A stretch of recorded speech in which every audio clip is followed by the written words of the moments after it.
मित्रांनो, प्रचंड पाऊस पडता 2 दिवस कोकणामध्ये. सगळ्या ठिकाणी पूरसदृश्य परिस्थिती झालेली असा.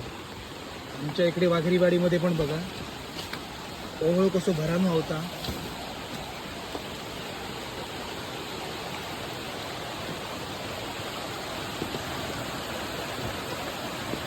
इकडे फक्त पाणी टिकणं नाही, सगळं पाणी वाहून खाली जातं, कारण आमची घरं पूर्णपणे डोंगरामध्ये असत.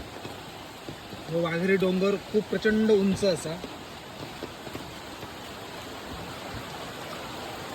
पाणी बघा एवढा मोठा येतं वाघरीवाडीतून.